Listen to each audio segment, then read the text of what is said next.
ओम शांति। आज 29 अगस्त 2023 के बाबा के अनमोल मधुर महावाक्य सुनेंगे।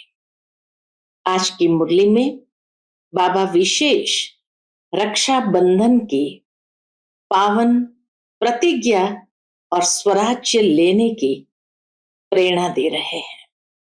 बाबा कहे, बच्चे, तुम्हें राखी कौन बांधता है, टीका कौन लगाता है और मुख मीठा कैसे होता है? तो बाबा कहे, ये ब्रह्मा मां तुम्हें पवित्रता की राखी बांधती है, प्रतिज्ञा कराती है। फिर शिव बाबा तुम्हें स्वराज्य का टीका देते हैं। और फिर बाबा कहे, मुख मीठा होना अर्थात सर्व वरदान दे देना।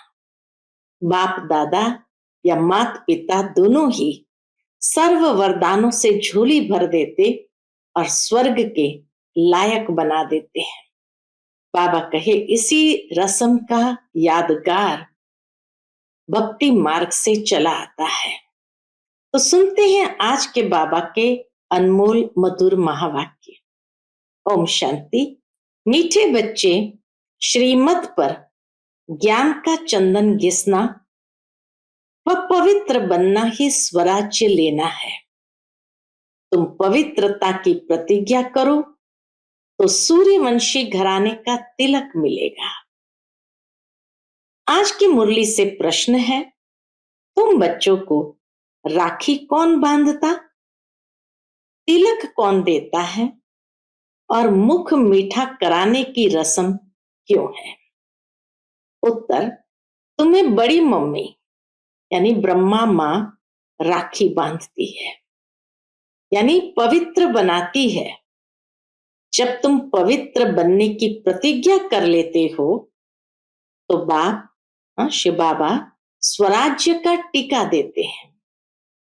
मुख मीठा कराना अर्थात सर्व वरदान दे देना। बाप ने स्वराज्य के तिलक के साथ साथ सर्व वरदान भी दिए हैं। इसी की रस्म यादगार में चली आई है।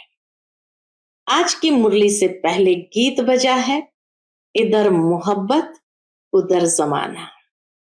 ओम शांति। भगवानुवाच, अच्छा, भगवान का नाम चाहिए क्योंकि भगवान का एक ही नाम होता है। मनुष्य के तो अनेक नाम पड़ते हैं। जैसा शरीर धारण करते जाते नाम बदलता जाता है। शरीर तो जरूर सबको है और वह जन्म मरण में भी आते हैं, तो अनेक नाम पड़ते हैं। मोहब्बत भी बहुतों से होती है। चाचा, मामा, काका, गुरु, गोसाई आदि ढेर से मोहब्बत होती है। कितने संबंधी है? अब यह संबंध तो है एक, एक ही बाबा से सर्व संबंध है। वह अनेक संबंध तो नीचे ले आते हैं, गिराते ही रहते हैं। यह एक ही संबंध ऊंचते ऊंच है, यह ऊंच ही ले जाते हैं।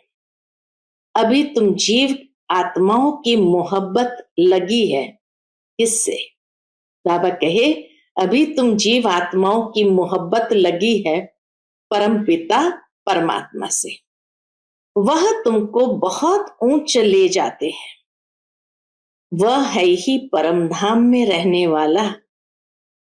ये तो निश्चय है ना। अगर कहे पता नहीं तो तुम यहां आए कहां से? बाबा कहे, अगर कहे हमें परमात्मा के बारे में कुछ नहीं मालूम तो तुम आए कहां से? ऊपर से ही यहां आए हो ना। तुम भी असल में ऊंचते ऊंच परम धाम मूल वतन में रहने वाले हो। बीच में है सूक्ष्म वतन और यह है स्थूल वतन। बरोबर तुम वहां से आए हो, भिन्न भिन्न नाम रूप लेते हो। अब 84 जन्म पूरे किए, अब फिर वापस जाना है। अब तुम्हारी मोहब्बत बाप से है। जानते हो, हम माता पिता के सन्मुख बैठे हैं। यह भी जानते हो, पहले पहले हमको पवित्रता की राखी बांधते हैं। बाप कहते हैं, हे बच्चे, इस काम महाशत्रु को जीतो व माया रावण पर जीत पाओ। इसके लिए पुरुषार्थ करना है, अंधश्रद्धा की बात नहीं। जरूर बाप को ही याद करना पड़े। बाप कहते हैं, मैं ब्रह्मा द्वारा तुमको राखी बांधता हूं। इसको कहा जाता है राखी बांधने का उत्सव, पवित्रता की प्रतिज्ञा करने का उत्सव। राखी बांधने का उत्सव या पवित्रता की प्रतिज्ञा करने का उत्सव। फिर क्या होगा? मैं स्वराज्य पाने का टीका दूंगा। ये बाप तुम्हारे सन्मुख बैठे हैं। तुम जानते हो, पवित्रता के लिए ही तकलीफ सहन करते हैं। तुम्हारे मित्र संबंधी आदि सब दुश्मन बन पड़ते हैं।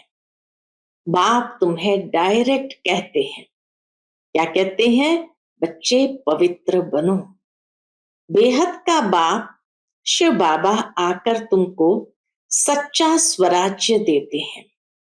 आत्माओं को राजाई मिलती है, अभी आत्माओं को गदाई है। राखी पर्व को राखी उत्सव नहीं कहेंगे। उत्सव में तो बहुत शादमाना करते हैं। इस पवित्रता की राखी बांधने में कोई खर्चे आदि की बात नहीं। बाप खुद कहते हैं, क्या कहते हैं? बच्चे, मेरे से प्रतिज्ञा करो, फिर तुम स्वराज्य पाएंगे। स्वराज्य का टीका खुद बैठ देते हैं। बच्चों को बाबा ने साक्षात्कार भी कराया था। वहां कैसे बाप ही बच्चों को तिलक देकर अपने तख्त पर बिठाते हैं। तो जो सूर्यवंशी बनेंगे वही गद्दी पर बैठेंगे। माँ बाप ही बच्चे को राज्य भाग्य देते हैं। समझते हैं बच्चा ही गद्दी नशीन होगा। यह बाप भी खुद आकर तुम आत्माओं को ज्ञान अमृत से साफ करते हैं। ज्ञान अमृत कोई जल नहीं है। बाप कहते हैं, तुमने 63 जन्म विषय सागर में गोते खाए हैं। सिकिलते बच्चे, अब तुम्हारे 84 जन्म पूरे हुए हैं। अब ये अंतिम जन्म तुम पवित्र बनो, मेरी मत पर चलो। तुम स्वराज्य पाने के लिए बाप के पास आए हो ना। राजा के पास बच्चा आता है, समझता है मैं राजाई पाऊंगा, परंतु उसको कोई स्वराज्य नहीं कहा जाता। स्व माना आत्मा, जो आत्मा को राज्य मिलता है, परंतु ज्ञान नहीं है कि हम आत्माओं ने प्रिंस का शरीर धारण किया है। ये ज्ञान वहां नहीं रहता।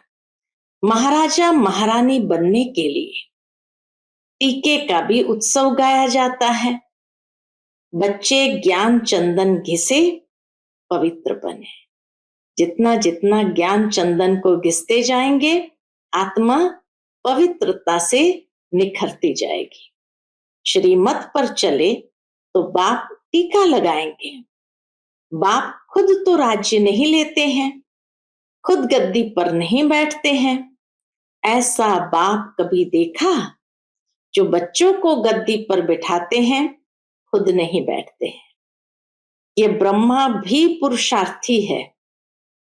शिव बाबा है पुरुषार्थ कराने वाला। यह अपनी बड़ाई कुछ भी नहीं करते। शिव बाबा आकर इनको भी हीरे जैसा बनाते हैं। तो मुख्य बात है पवित्र रहना। भल घर में इकट्ठे रहते हो, लेकिन पवित्र रहो। बाप ने ये रुद्र ज्ञान यज्ञ रचा है। यज्ञ हमेशा ब्राह्मणों द्वारा ही रचा जाता है। श्री कृष्ण कहे कि मैं यज्ञ रचता हूं, ये हो नहीं सकता। तुम हो ब्राह्मण, ब्रह्मा के मुख वंशावली।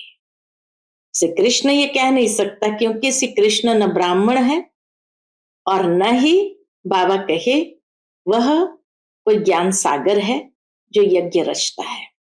ये तो ज्ञान यज्ञ है, और ये ज्ञान यज्ञ रचने वाला रुद्र यानी शिव बाबा है। तो इसीलिए श्री कृष्ण को न रुद्र कहा जाता, न ज्ञान सागर कहा जाता, और न ही ब्राह्मण है जो यज्ञ को संभाल सके। तो इसीलिए बाबा कहे तुम हो इस समय ब्राह्मण, ब्रह्मा के मुख वंशावली। तुम श्रीमत पर चल रहे हो। ब्रह्मा को श्री नहीं कह सकते हैं। ब्रह्मा बाबा तो पुरुषार्थ करते हैं, तो ब्रह्मा को श्री नहीं कह सकते हैं। यहां तो आत्मा और शरीर दोनों पतित है। तुम श्री बन रहे हो। अभी तुमको श्री नहीं कहेंगे, अभी तुम श्रेष्ठ बन रहे हो। ऊंचते ऊंच बाप ही आकर तुमको श्रेष्ठ बनाते हैं, लक्ष्मी नारायण जैसा। ऐसा श्रेष्ठ 16 कला संपूर्ण तुमको बनना है। बाप पूछते हैं तुमको लक्ष्मी नारायण बनने का नशा है या राम सीता का नशा है? कहेंगे लक्ष्मी नारायण का नशा है। हम तो सूर्यवंशी बनेंगे, 2 कला कम, हम चंद्रवंशी क्यों बने? हम तो नारायण को अथवा लक्ष्मी को वरेंगे। तुम्हारे मम्मा और बाबा भी सूर्यवंशी बनेंगे। जगत अम्बा और जगत पिता दोनों सूर्यवंशी बनते हैं। तो तुम उनके बच्चे जो बाबा मम्मा कहते हो, तुमको भी पुरुषार्थ करना चाहिए। बाबा टीका भी लगाते हैं और मुख भी मीठा कराते हैं, अर्थात तुमको वरदान देते हैं ना। विजय का टीका लगाकर वरदान देते हैं कि तुम सदा ऐसे स्वराज्य पाएंगे। यथा राजा रानी तथा प्रजा राज्य भाग्य भोगते हैं। परम पिता परमात्मा द्वारा एक ही बार राज्य स्थापन होता है। यह है ऑलमाइटी अथॉरिटी राज्य। वाइसलेस दुनिया भी गाई हुई है।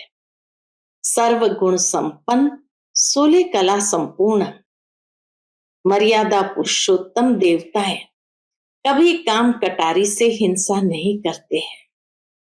63 जन्म तो तुम 1-2 पर काम कटारी चलाते आए हो।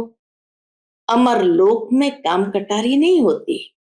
यहाँ काम कटारी से तुम पतित होते होते तमो प्रधान बन पड़े हो। अभी तुम बच्चे समझते हो बरोबर। बाप स्वर्ग की स्थापना करते हैं, भारत में ही जन्म लेते हैं। बाप ने वैकुंठ की सौगात लाई है, आधा कल्प रडियां मारी है। ओ गॉड फादर रहम करो, मेहर करो। भक्ति मार्ग में गाते हैं ना। सतयुग में थोड़ी रडियां मारेंगे, वहां तो सदैव सुख है। दुख में सिमरण सब करे, सुख में करे ना कोई। अनेक प्रकार के दुख होते हैं ना। देवाला मारते हैं तो कितना दुख होता है। बीमारी आदि होती है तो दुख होता है ना।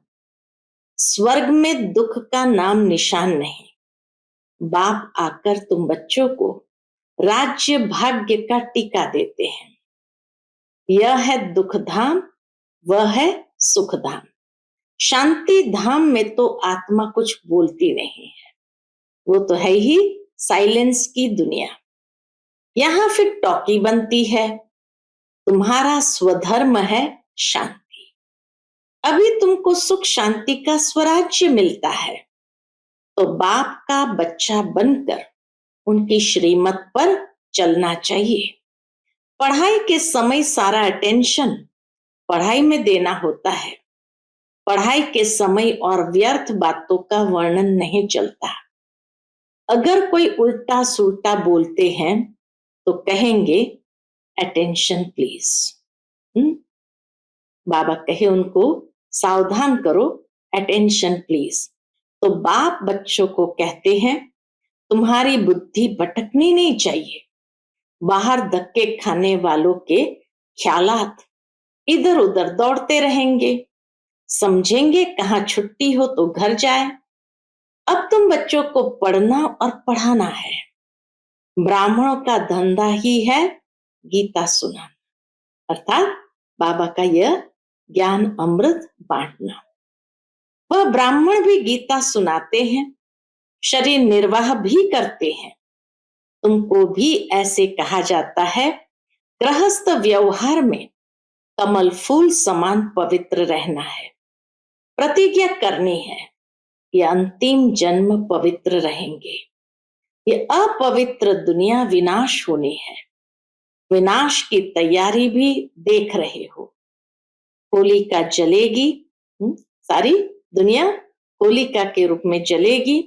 वास्तव में यह सब उत्सव इस समय के हैं। बाप तुमको तिलक देते हैं।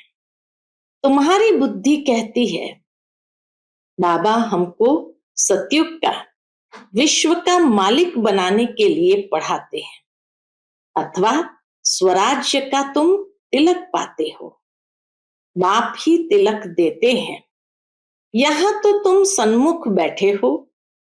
राज्य भाग्य वह लेंगे कौन? बाबा कहे राज्य भाग्य वह लेंगे जो पवित्र रहेंगे। राखी का महत्व बड़ा भारी है। कहते हैं बहन भाई को टीका लगाकर राखी बांधती है, तो बहनें तुम भाइयों को तिलक लगाएगी, राखी बांधेगी और मुख मीठा कराएगी। यह उत्सव कहां से शुरू हुआ? बाबा कहे ये उत्सव कहां से शुरू हुआ? संगम युग से, जबकि परम पिता परमात्मा पवित्र रहने की प्रतिज्ञा कराते हैं। शिवरात्रि का भी उत्सव है, फिर राखी का उत्सव, फिर है दशहरा, फिर दीपावली का उत्सव, नवरात्रि का उत्सव। ये सब उत्सव चलते आए हैं।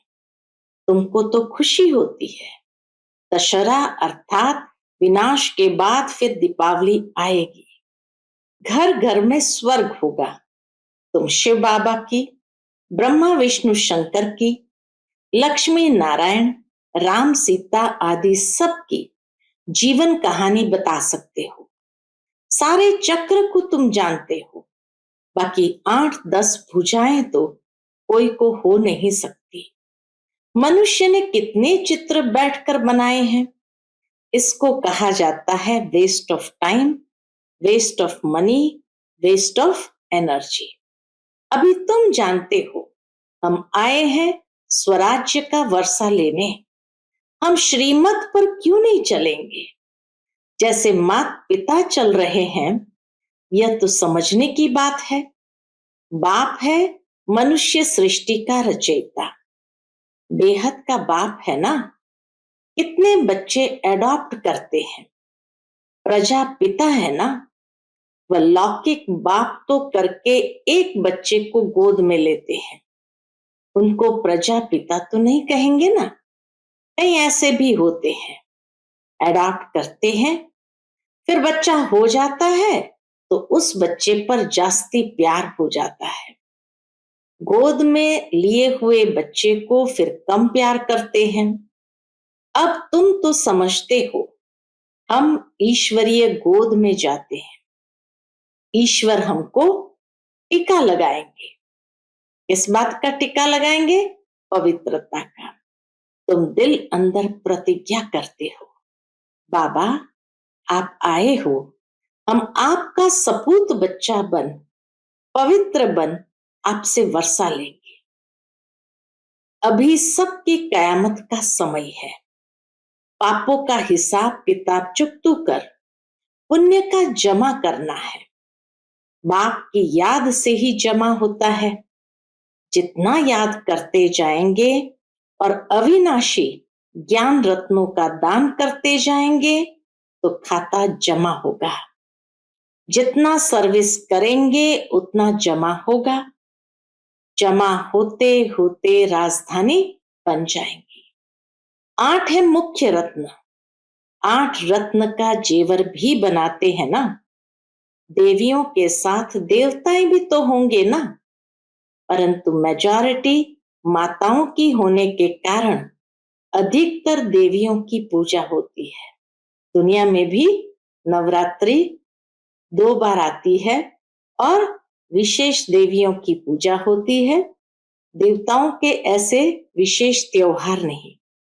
क्यों? रहस्य बाबा ने बताया, मेजॉरिटी माताओं की होने कारण अधिकतर देवियों की पूजा होती है। अच्छा, राखी कौन बांधते हैं? शिव बाबा खुद तुम्हारे सन्मुख बैठे हैं, तो शिव बाबा राखी भी बांधेंगे, तिलक भी देंगे, मुख भी मीठा कराएंगे। इसका मतलब तुम भविष्य में सदा सुखी रहेंगे। मुख मीठा होना माना भविष्य में सदा सुखी रहेंगे। तुम फिर बाबा को सौगात देते हो ना? क्या सौगात देते हो? अपना सब कुछ। तो बाबा कहते हैं, मैं फिर तुमको 21 जन्म का वर्षा देता हूं। लेन देन का हिसाब है ना, हम सब कुछ बाबा को देते, बाबा हमें 21 जन्म का वर्षा देते हैं। बाबा कहे लेन देन का हिसाब है ना। बाबा सौदागर है, लेते क्या है और देते क्या है। कहते हैं ईश्वर अर्थ दान दिया, क्योंकि जानते हैं ईश्वर भाड़ा देगा। बाप कहते हैं भक्ति मार्ग में भी मैं तुमको भाड़ा देता हूं। अभी फिर डायरेक्ट आया हूं, तुमको कितना अविनाशी रत्नों का दान देता हूं। तुम भी फिर औरों को दान करते हो। तुम तो सब भाई भाई हो। तुमको फिर यह बड़ी मम्मा राखी बांधती है। ब्रह्मा माँ राखी बांधती है, बाप तिलक लगाते हैं। यह मात पिता दोनों इकट्ठे हैं। माँ राखी बांधे, बाप तिलक दे, तो तुम राजा रानी बन जाएंगे। तुम्हारी मोहब्बत किससे है? बाबा कहे तुम्हारी मोहब्बत परमात्मा से है, जो भारतवासियों को तिलक देने आए हैं। भारत को स्वर्ग किसने बनाया? बाप आया है ना। श्री कृष्ण तो है रचना नंबर 1। श्री कृष्ण तो है रचना नंबर 1 और शिव बाबा है रचयिता नंबर 1। तो तुम बच्चों को खुशी का पारा नाखून से चोटी तक रहना चाहिए। अच्छा, मीठे मीठे सिकिलते बच्चों प्रति माता पिता बाप दादा का याद प्यार और गुड मॉर्निंग। रूहानी बाप की रूहानी बच्चों को नमस्ते। हम सभी रूहानी बच्चों की रूहानी माता पिता बाप दादा को याद प्यार, गुड मॉर्निंग और नमस्ते। नमस्ते। शुक्रिया बाबा, शुक्रिया। आज की मुरली से धारणा के लिए मुख्य सार है, पहली पॉइंट, दिल की मोहब्बत एक बाप से रखनी है, देहधारियों से नहीं, क्योंकि सर्व संबंधी एक बाप है। दूसरी पॉइंट, पढ़ाई के समय अपना फुल अटेंशन पढ़ाई में देना है। व्यर्थ बातों का वर्णन चिंतन नहीं करना है, बुद्धि को भटकाना नहीं है। आज का बाप दादा का मधुर वरदान हम बच्चों के प्रति है, असोच बन बाप की शक्ति मदद के रूप में अनुभव करने वाले चिंता मुक्त भव। असोच बन बाप की शक्ति मदद के रूप में अनुभव करने वाले चिंता मुक्त भव। कई बच्चे सोचते हैं सेवा कैसे बढ़ेगी, अच्छे अच्छे जिज्ञासु पता नहीं कब आएंगे, कब तक सेवा की भाग दौड़ करनी पड़ेगी। लेकिन सोचने से सेवा नहीं बढ़ती। असोच बन, बुद्धि को फ्री रखो। बाबा कहे असोच बन, बुद्धि को फ्री रखो, तो बाप की शक्ति मदद के रूप में अनुभव करेंगे और सेवा की वृद्धि स्वतः होगी। बाबा करावनहार है और करने के निमित्त में आत्मा हूं। इसको कहते हैं असोच, अर्थात एक की याद। उन्हें कोई चिंता हो नहीं सकती जहां शुभ चिंतन है वहां कोई चिंता नहीं। आज का स्लोगन है, अपनी उपराम स्थिति द्वारा सर्व बातों से किनारा कर लो तो एक बाप के सहारे का अनुभव होगा।